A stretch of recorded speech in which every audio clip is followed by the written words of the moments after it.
premier invité de la matinale, Philippe Amouyel. Donc, vous êtes professeur de santé publique à l'Université de Lille. Philippe Amouyel, merci d'être en direct avec nous sur Europe 1. Alors, je le disais, 40 millions de Français ont reçu 2 doses de vaccin et le gouvernement table maintenant sur 50 millions de Français qui ont reçu au moins une dose à la fin de l'été. Est-ce que cet objectif vous semble tenable, Philippe Amouyel ?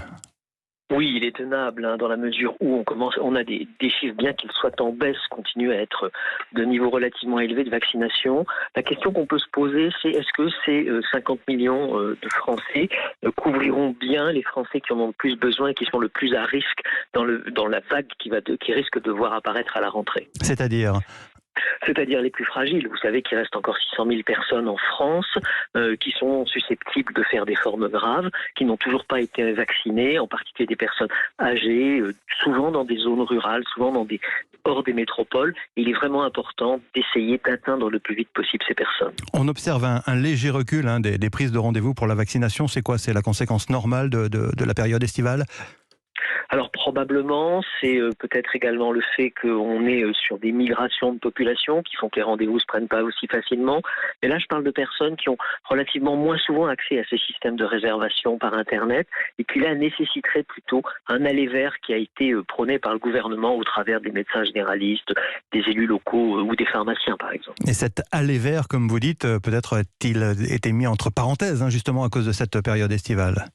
Alors c'est une question qu'il faut se poser. Est-ce que justement, tout le monde a besoin de vacances, c'est bien normal. Est-ce que les conditions administratives ne sont peut-être pas un peu trop lourdes,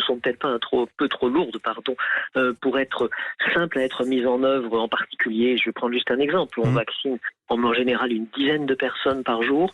Là, on aurait peut-être besoin d'unidoses qui permettrait à un médecin traitant, lorsqu'il va rencontrer un de ses patients fragiles, d'en profiter pour lui faire cette injection. Cette vaccination des personnes les plus fragiles, les plus vulnérables, c'est une priorité par rapport à une éventuelle 3e dose dont on parle également pour la rentrée ? Alors cette 3e dose, elle ne s'appliquerait au moins en France que vers les plus fragiles.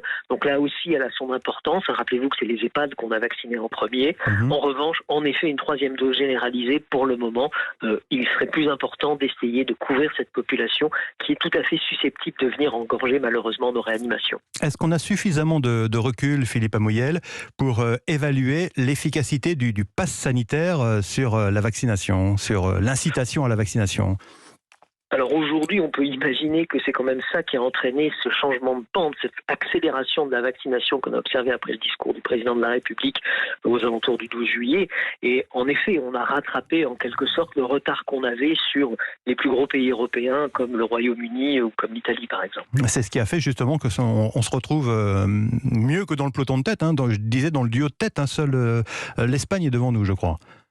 Oui, alors là c'est à définir parce que ça dépend que si vous considérez les pays qui sont à peu près équivalents à la France comme l'Espagne, l'Italie, le Royaume-Uni, mais si vous prenez des plus petits pays comme Malte, l'Islande, le Portugal, le Danemark, l'Irlande et la Belgique, ils sont encore devant nous, mais on peut tout à fait estimer qu'on devrait pouvoir rattraper à terme ce retard. Alors on évoquait dans les informations d'Europe 1 ce matin le rush sur les tests PCR, ça c'est la conséquence de la mise en œuvre du pass sanitaire, mais on s'achemine vers la fin de la gratuité de ces tests PCR à la mi-septembre. Est-ce que ça risque pas d'entraîner une réduction donc des tests et donc un problème de données permettant d'observer la circulation du virus ? Est-ce que ça vous inquiète ça ? Alors certainement on aura une réduction du nombre des tests, c'est même l'objectif ciblé pour pouvoir amener à une augmentation de la vaccination. C'est ce point-là qu'on n'a pas encore évalué, on ne le saura que lorsqu'on mettra ça en place. Le deuxième problème, c'est qu'en France on n'a pas de système de surveillance permanente des taux de contamination, on se base justement sur les taux, les nombres de tests qui sont faits, de contamination, pas de vaccination, excusez-moi. On se base sur le nombre de tests qui sont faits volontairement. Donc la question peut se poser à ce moment-là, si on prend par exemple le cadre de la rentrée scolaire, est-ce qu'il ne faudrait pas remettre en place les tests systématiques auprès des élèves ou des étudiants au moins 1 ou 2 fois par semaine ? Oui, des tests donc systématiques pour le système scolaire, alors que l'on évoque, même si ça n'est pas encore véritablement clair dans la mise en place, une vaccination dans le système scolaire.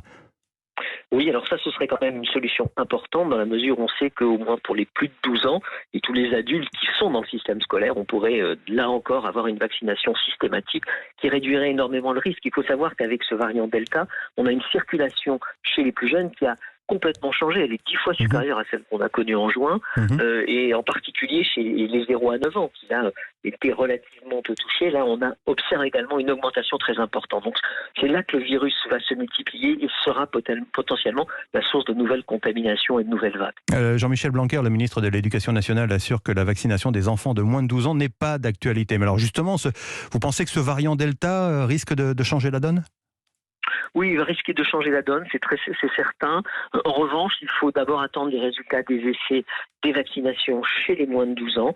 Certains devraient arriver à peu près début septembre, d'autres plutôt à la fin du mois de septembre, pour pouvoir prendre une décision qui, à mon avis, serait importante parce que on va avoir là une population, alors certes, moins fréquemment touchée, mais tout aussi vulnérable. Avec des questions de choix, j'allais dire presque même d'éthique que les parents pourraient se poser par rapport à la vaccination des très jeunes enfants, en un mot.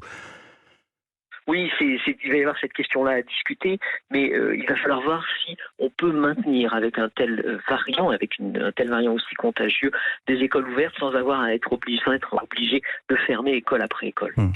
Merci Philippe Amouyel, merci pour ces explications et cet éclairage. Je rappelle que vous êtes professeur de santé publique à l'Université de Lille. Merci d'avoir été en direct sur Europe 1.